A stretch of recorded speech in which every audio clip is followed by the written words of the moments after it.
नमस्ते, आप सभी का स्वागत है चैनल रूपा मुखर्जी में। जय कृष्ण काली माँ की जय। कृष्ण काली माँ का आशीर्वाद हम सब के ऊपर हमेशा यूं ही बना रहे।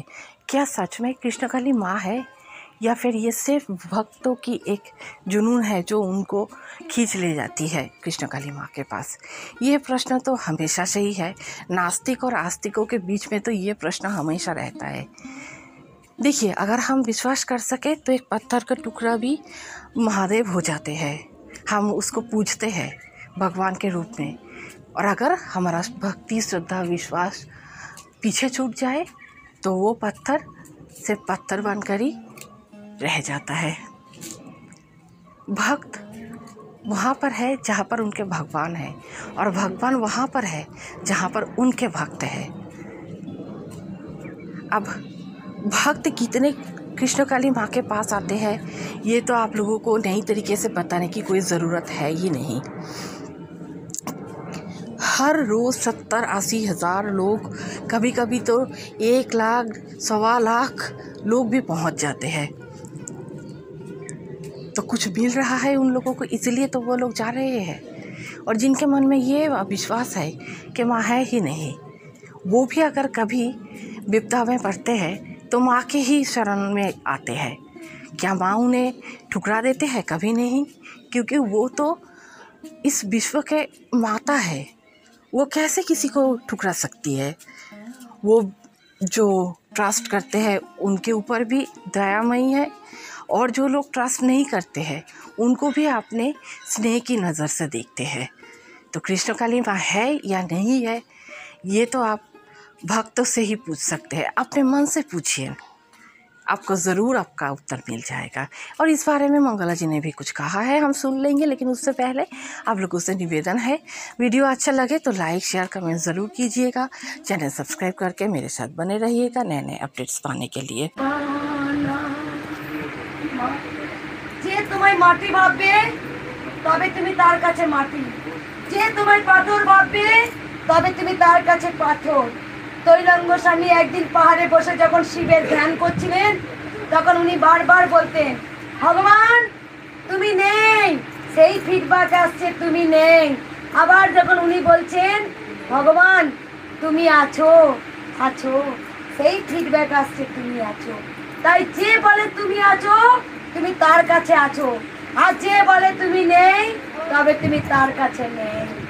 কারণ আমি জানি মা, আমি জানি তুমি বামা খাপার কাছে এসেছো, তুমি পরমহংস দেবের কাছে এসেছো, তুমি কমলাকান্তের কাছে এসেছো, তুমি রামপ্রসাদের কাছে এসেছো।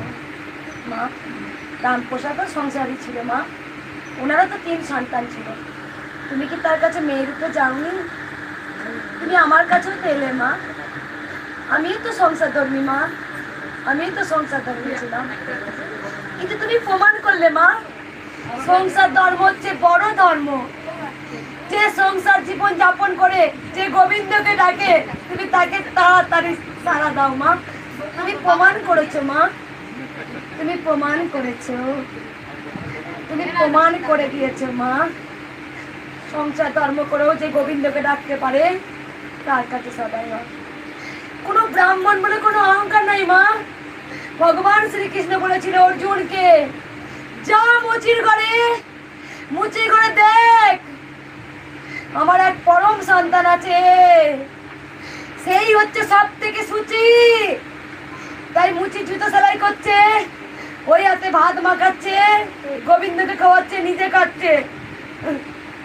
আমি তো তাই করি মা, আমি কারো কটু কথা কান দিই না মা।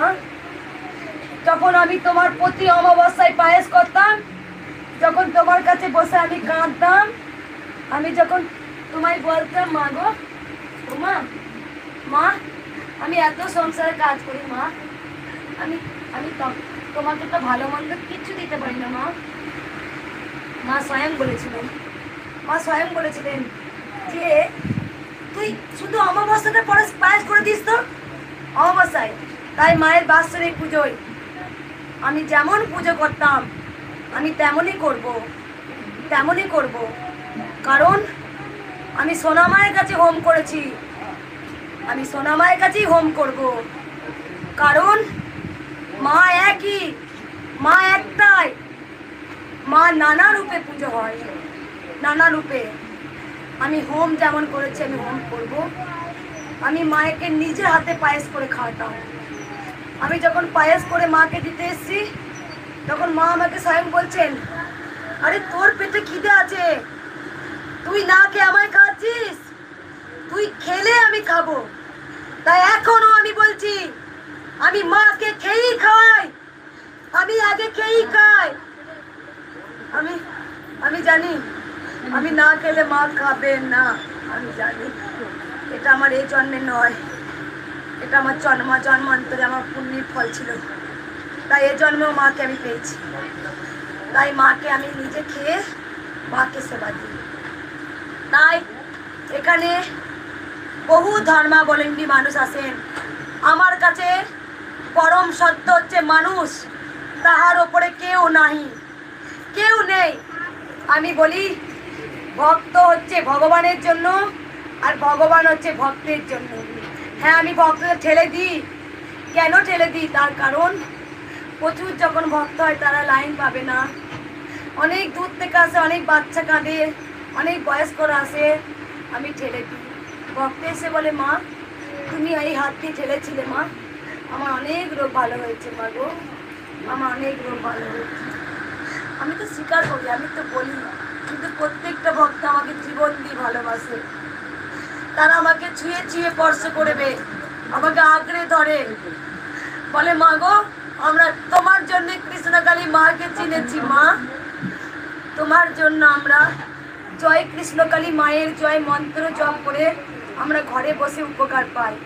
এই মন্ত্রটা মা বলেছিল স্বয়ং আমাকে। মাকে যখন আসলে বসে